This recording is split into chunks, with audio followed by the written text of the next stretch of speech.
Hello everyone, स्वागत है आप सभी का। इस वीडियो के अंदर हम कवर कर रहे हैं असिस्टेंट प्रोफेसर की वैकेंसीज जो आई है national institute of technology Kurukshetra के अंदर। पूरी डिटेल जानकारी देखेंगे, रोलिंग एडवर्टाइजमेंट क्या होती है, और चैनल पे अगर आप फर्स्ट टाइम विजिट कर रहे हो तो चैनल को सब्सक्राइब कर सकते हो एजुकेशनल अपडेट जॉब नोटिफिकेशन के लिए, और टेलीग्राम चैनल ज्वाइन कर सकते हो। ये पीडीएफ वहां आपको प्रोवाइड कर दी जाएगी। बेसिकली क्या होता है रोलिंग एडवर्टाइजमेंट के बारे में और वो सब जानेंगे। एक बार इस साइट के ऊपर जाकर देख लेते हैं कि ये एडवर्टाइजमेंट कहाँ पब्लिश की गई है। तो दोस्तों आप देख पा रहे होंगे ये ऑफिशियल वेबसाइट है national institute of technology Kurukshetra के अंदर। आप यहां देख सकते हो rolling advertisement for the recruitment of the assistant professor grade 1 level 2 के लेवल 12 के अकॉर्डिंग इनका पे स्केल रहेगा। दूसरा है असिस्टेंट प्रोफेसर ग्रेड 2 लेवल 10 के अकॉर्डिंग, जिनका एडवर्टाइजमेंट नंबर है 18/2023। यहाँ पूरे ये तीनों नोटिफिकेशन जो दिए हुए हैं मैंने ऑलरेडी इन पीडीएफ को डाउनलोड कर रखा है, आप उनको देख सकते हो। बात करते हैं कि रोलिंग एडवर्टाइजमेंट क्या होती है। देखिए यहाँ जो एक चीज मेंशन की हुई है, जैसे कि ये डेट 28/6/2023 को क्या हुआ, रिलीज हुआ। उसके बाद यहाँ लिखा हुआ है there is no last date and application will be accepted throughout the year.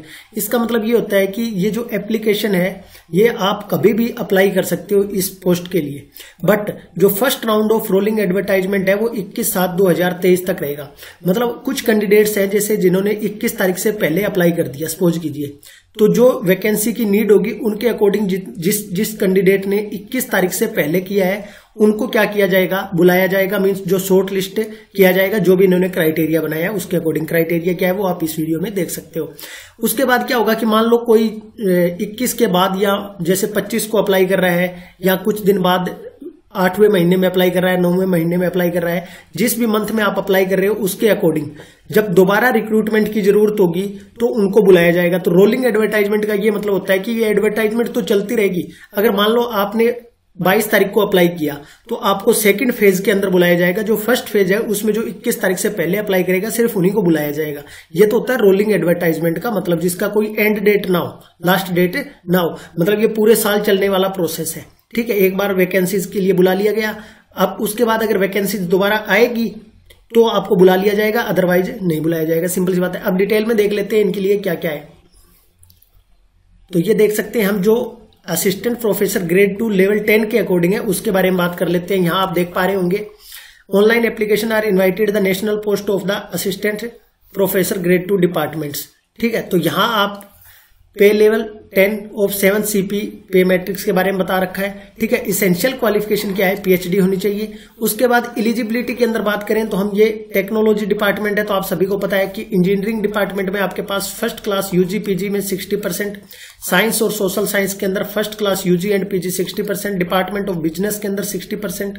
उसके बाद इन्होंने बोला है कि शॉर्ट लिस्टिंग के लिए देखिए priority of short listing the regard and qualifying degree for each category. Prefer कैसे प्रेफर किया जाएगा कि आपने किस इंस्टीट्यूट से क्या किया हुआ है। जैसे ऑल द 3 डिग्री, चाहे आपकी UG PG और PhD फ्रॉम IIT, अगर IIT से किया हुआ है तो उसको प्रेफरेंस दिया जाएगा। ठीक है, उसके बाद इन्होंने NIT से किया हुआ है या IIT से किया हुआ है उसके अकॉर्डिंग, मतलब आपकी डिग्री भी देखी जाएगी कि आपने कहां से, कौन से इंस्टीट्यूट से अंडर ग्रेजुएट किया हुआ है, पोस्ट ग्रेजुएट किया हुआ है या PhD की हुई है। उसके बाद देखा जाएगा 2 डिग्री, कोई भी 2 डिग्री इनमें से IIT से की हुई है या NIT से की हुई है। उसके बाद under graduate degree from IIT NIT, मतलब ये रूल बना रखे हैं इन्होंने कि सबसे पहले कि अगर किसी ने तीनों डिग्री कहां से की हुई है, IIT से की हुई है, उसके बाद IIT NIT से किसी से 2 डिग्री अपनी वहां से की हुई है, तो ये शॉर्ट लिस्टिंग के क्राइटेरिया रहेगा इनका। ठीक है, तो इस पीडीएफ आपको टेलीग्राम चैनल पे प्रोवाइड कर दी जाएगी, वहां से जो भी इंटरेस्टेड कैंडिडेट है वो इसको देख सकते हैं और अप्लाई कर सकते हैं। उसके बाद बात आती है जैसे पोस्ट डॉक्टरेट किसी ने की हुई है तो उसको। उसके बाद एक्सपीरियंस प्रेफर किया जाएगा, किसी ने अगर टीचिंग एक्सपीरियंस है IIT और NIT के अंदर, fully funded central education institute के अंदर अगर किसी ने पढ़ा रखा है, IIM और अदर मैनेजमेंट इंस्टीट्यूट के अंदर। उसके बाद हम बात करते हैं क्रेडिट पॉइंट्स की। जैसे यहाँ क्रेडिट पॉइंट होंगे सबके 8 क्रेडिट पॉइंट पर प्रोजेक्ट, 8 क्रेडिट पॉइंट पर पेटेंट एज इन्वेंटर। तो आपको ये क्रेडिट भी कैसे इन्होंने डिसाइड कर रखे हैं वो भी आप देख सकते हो। PhD कंप्लीट किए है इंक्लूडेड थीसिस सबमिट, तो उसके 8 क्रेडिट रहेंगे इस टाइप से। तो ये जो इन्होंने क्राइटेरिया बना रखा है उसको फुलफिल करेगा, जो ज्यादा जिसके पॉइंट्स बनेंगे, क्रेडिट बनेंगे उसके अकॉर्डिंग। तो ये अराउंड 17-18 पॉइंट है। अंडर ग्रेजुएट में आपने कोई प्रोजेक्ट किया है तो उसके पॉइंट 25 क्रेडिट होंगे, पोस्ट ग्रेजुएट के टाइम किया हुआ है तो पॉइंट 5 क्रेडिट होंगे। ठीक है, अब हम बात करते हैं नेक्स्ट किस किस डिपार्टमेंट में। डिपार्टमेंट वाइज अगर हम देखें तो यहाँ आप देख सकते हो एरिया ऑफ स्पेशलाइजेशन और डिपार्टमेंट, सिविल इंजीनियरिंग के अंदर असिस्टेंट प्रोफेसर की जरूरत है इनको, इलेक्ट्रिकल इंजीनियरिंग के अंदर, इसके अलावा मैथमेटिक्स, मैकेनिकल के अंदर, कंप्यूटर इलेक्ट्रॉनिक इंजीनियरिंग के अंदर, क्योंकि ये एनआईटी इंजीनियरिंग के लिए स्पेशली, उसके बाद इंफॉर्मेशन टेक्नोलॉजी के अंदर, फिजिक्स के अंदर, ठीक है। साथ ही साथ अगर हम बात करें नेक्स्ट मैथमेटिक्स के अंदर, humanities and social science, business, computer science के अंदर।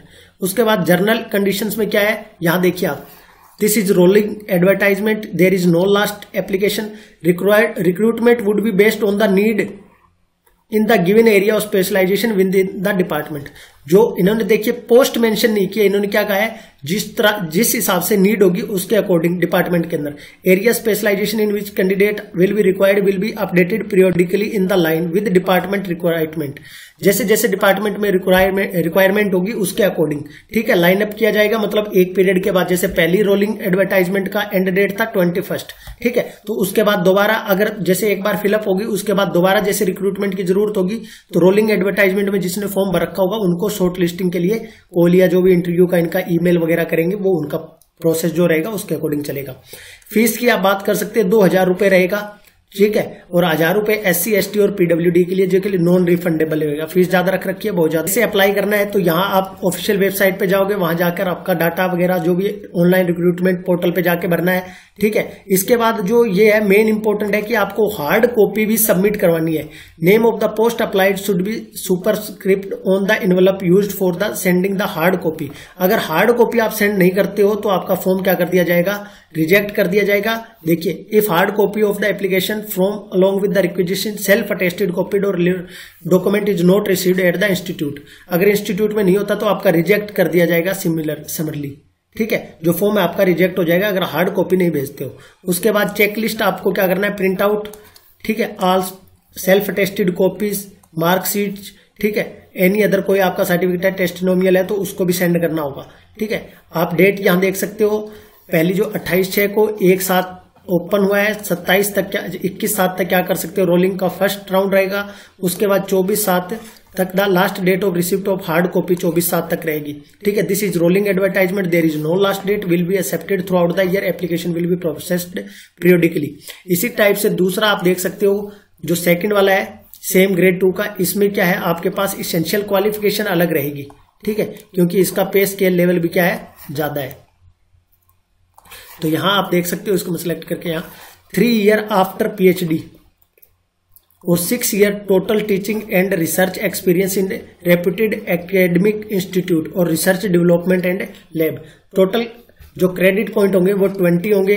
फिर से दोबारा इसमें वही वैसे सेम प्रोसेस चलेगा। एलिजिबिलिटी का आपके पास 60% शॉर्ट लिस्टिंग का क्राइटेरिया फिर से इन्होंने वही मेंशन किया है, इस हिसाब से चलेगा, ठीक है दोस्तों। बाकी एडवर्टाइजमेंट का सेम प्रोसेस है, एज इट इज जैसा किसका था, सेम ग्रेड 10 के लिए, जो ग्रेड 2 लेवल 10 के अकॉर्डिंग था, ठीक है। ये PDF आपको टेलीग्राम चैनल पर मिल जाएगी। हर प्रकार के एजुकेशनल अपडेट के लिए आप क्या कर सकते हो, चैनल को सब्सक्राइब कर सकते हो, ताकि जो भी नोटिफिकेशन आए वो आपके तक पहुंच सके, ठीक है। धन्यवाद आप सभी का, आपका दिन शुभ हो, थैंक यू सो मच। जो भी इंटरेस्टेड कैंडिडेट है वो अप्लाई कर सकते हैं, जिन्होंने PhD कर रखी है बढ़िया जगह से, और जिनके पास ये इस टाइप से क्रेडिट पॉइंट वगैरह है तो वो अप्लाई करके छोड़ सकते हैं। जिस टाइम भी इनका रोलिंग एडवर्टाइजमेंट में एक बार जैसे आप 2000 रुपए इन्वेस्ट करोगे तो क्या पता कब लक आपका काम कर जाए, ठीक है। धन्यवाद आप सभी का। और हर कोई जैसे किसी के पास मतलब जिस पता तो होता ही है कि हमने IIT से किया है, NIT से किया है या लोकल यूनिवर्सिटी से किया है, तो उसके अकॉर्डिंग आप अपनी विवेक से क्या कर सकते हो, फॉर्म को अप्लाई कर सकते हो। धन्यवाद।